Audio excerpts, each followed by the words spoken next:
네, 최근 시황은 골디락스 분위기가 확대되는 가운데 기대 인플레이션이 상승한 국면인데요. 5월 미시건대 소비심리지수 속보치가 67.4로 나왔습니다.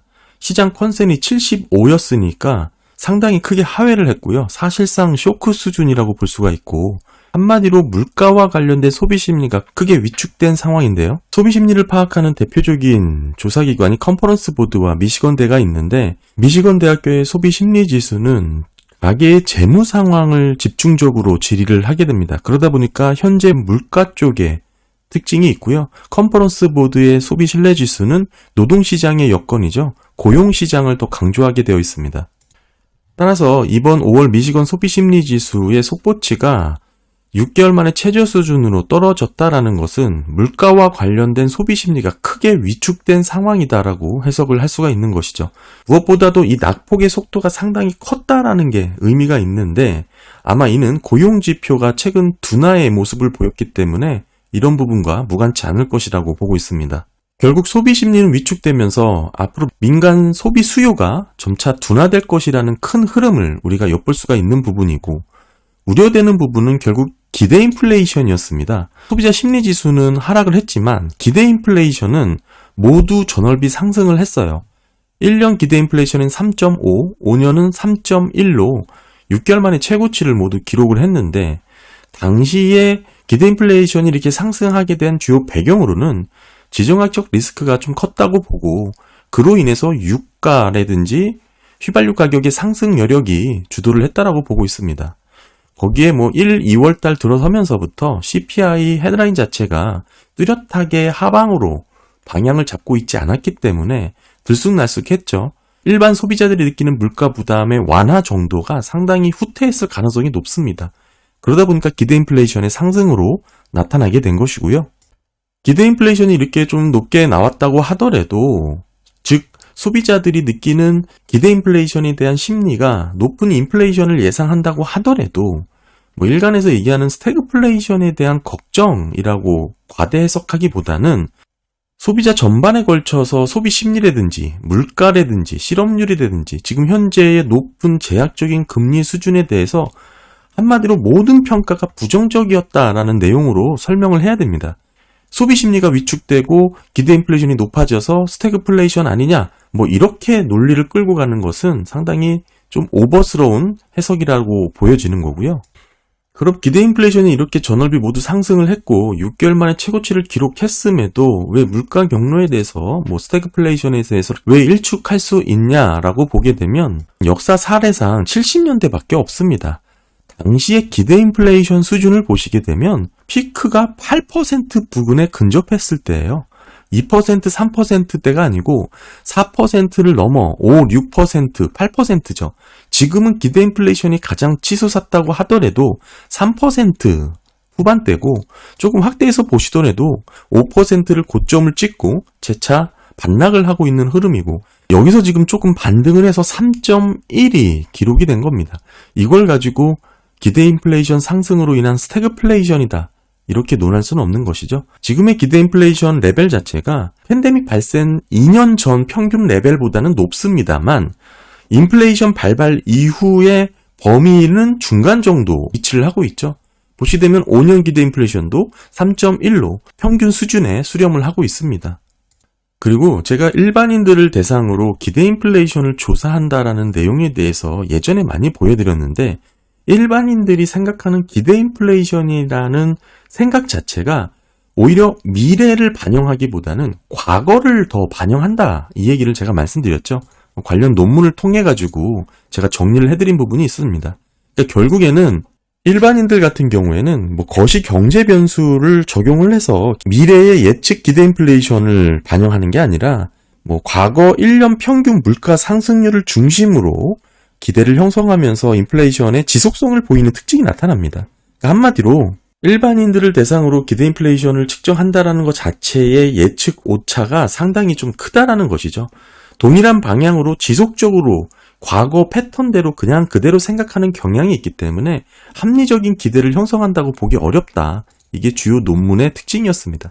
따라서 지금 수준으로 조사된 기대 인플레이션이 과거 역사상 스태그플레이션을 논할 정도의 레벨까지 올라간 것도 아니고 전반적으로 이번 인플레이션 발발 이후에 평균 레벨 범위 내에서 소폭 등락을 보이고 있는 상황이기 때문에 과연 이 정도의 기대 인플레이션 상승을 갖고 스태그플레이션으로 논리를 확장할 정도인가에 대해서는 좀 의문을 해야 된다. 그보다는 소비자들이 생각하고 있는 소비 심리, 물가, 실업률, 금리, 한마디로 경제 전반에 대한 모든 것이 부정적이다. 이렇게 해석하는 게 더 합리적이라고 생각합니다. 그래서 이번 소비 심리 데이터를 보면서 결국에는 고금리에 대한 부담이 슬슬 나타나고 있다라고 봐야 될 것 같습니다. 이번 미시간대 소비 심리 지수가 크게 하락한 것은 컨퍼런스 보드 소비자 신뢰 지수도 3개월 연속 하락을 하면서 22년 7월 이후 최저치를 기록한 가운데 나타난 미시건대 소비 심리 지수의 예상보다 큰 하락을 보인 겁니다. 그러니까 결국에는 시차가 있는 것이지 고금리에 대한 부담이 소비 심리로부터 슬슬 나타나고 있는 것이고 그 배경에는 저는 오히려 급격한 고용 둔화, 고용 위축이 한 축을 담당했을 가능성을 높게 보고 있습니다. 따라서 이러한 전반적인 경제 매크로 상황이 주요국을 포함한 일부 국가들의 금리 인하가 지금 이루어지고 있고 앞으로 가시권 내에서 계획하고 있는 것으로 나타나고 있다. 이 말씀을 드리는 것이죠. 스위스 금리 인하 단행을 했죠. 선진국 중에 제일 먼저 했습니다. 그리고 5월 들어 스웨덴도 했고요. 브라질, 체코, 페루도 마찬가지로 금리 인하 단행했습니다. ECB도 6월에는 금리 인하가 적절할 수 있다라고 내비쳤고 영란은행도 연준보다 먼저 가능하다라고 시기를 조율하고 있습니다. 한마디로 서비스업 경기가 지금 당장 꺾이진 않았지만 제조업을 비롯한 경기 확장 국면이 이어지고 있는 게 아니죠. 이게 미국만 좋다라고 해석될 여지가 아니고 미국은 그만큼 시차가 있을 뿐이다. 이 또한 최근에 소비 심리가 나온 결과를 통해서 놓고 보면 결국 고용 시장이 위축되면서 인플레이션이 하락세로 돌아서는 경로. 제가 늘 주장했던 이야기인데 이 말 그대로 샌프란시스코 연은 총재도 최근에 하셨더라고요. 결국 금리 인하의 조건으로 고용 위축이 계속 언급되고 있는 가운데 주간 신규 실업수당 청구 건수가 23만 1000건으로 집계가 됐습니다. 시장 컨센이 21만이었으니까 좀 상회를 한 것이죠.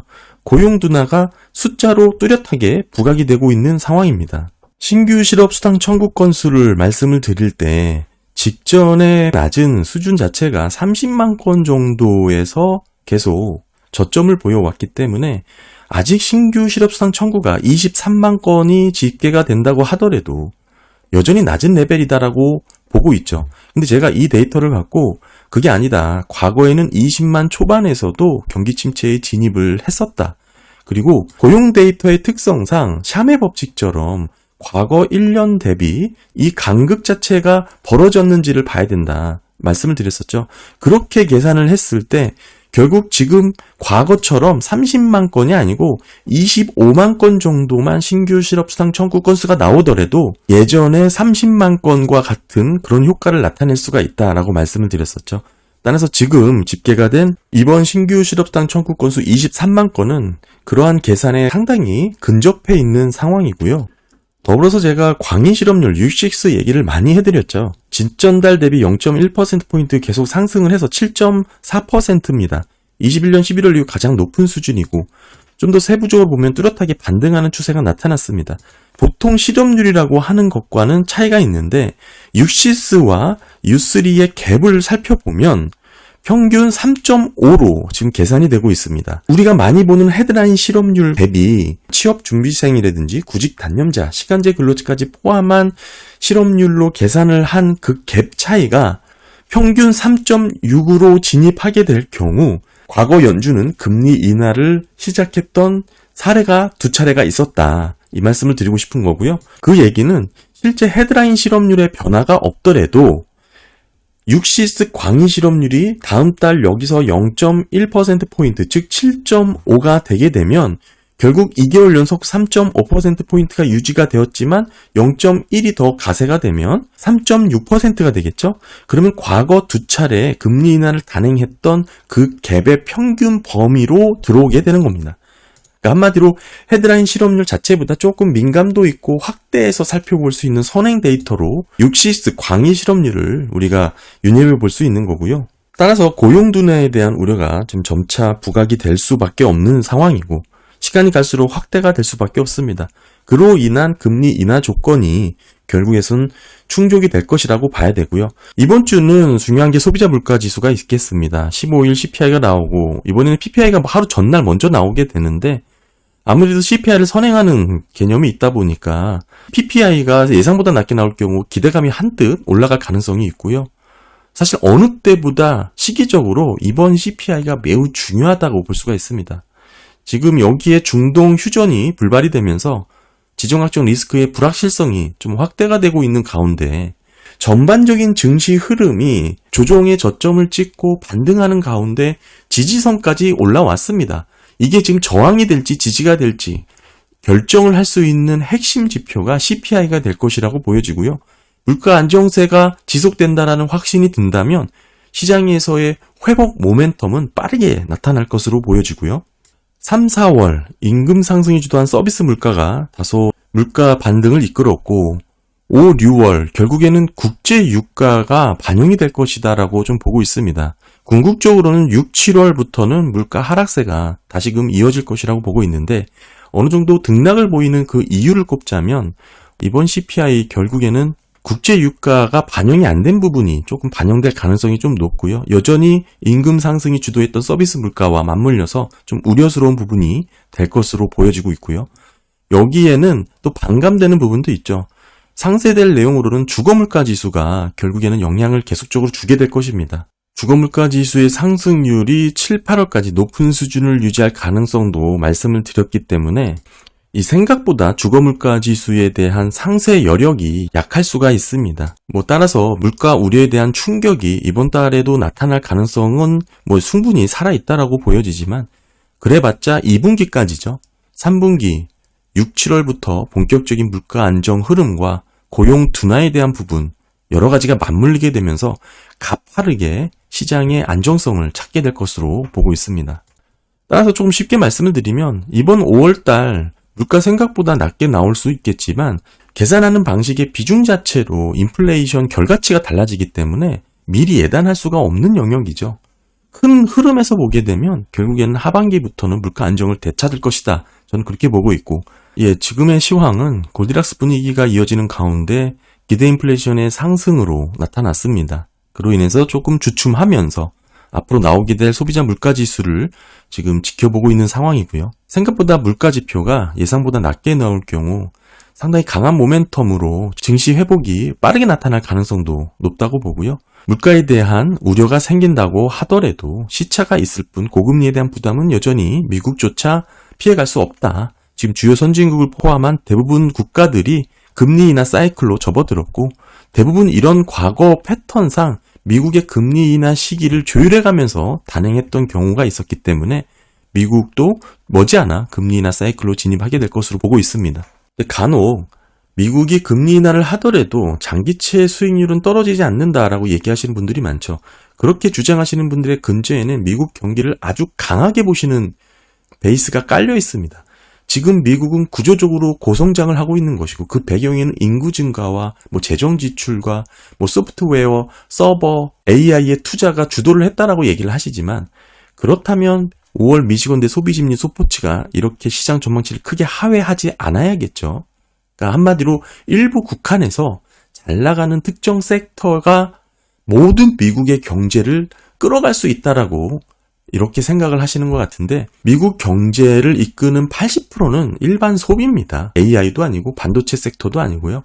결국에는 기술주 중심의 성장주가 아닙니다. 그들의 일부 특정 기업은 펀더멘털이 좋아서 실적이 잘 나오고 현금이 많기 때문에 고금리에서도 무너지지 않고 충분히 투자를 확대할 수가 있지만 그 외에 대다수의 기업들과 중소기업들은 매우 어렵고 투심이 나빠질 수밖에 없습니다. 그들이 고용하고 있는 상황에서 채용 계획이 후퇴하거나 빠르게 해고, 빠르게 실업이 증가할 수밖에 없는 상황이 계속 이어지고 있는 겁니다. 이번 소비 심리 지표가 이런 미국의 소비자 전반에 대한 생각을 여실없이 보여줬다라고 생각을 하고요. 스태그플레이션의 걱정이라고 하기보다는 여전히 높은 물가에 대한 부정적인 인식이다. 이 정도로 보시는 게 합리적이라고 생각을 합니다. 네, 감사합니다.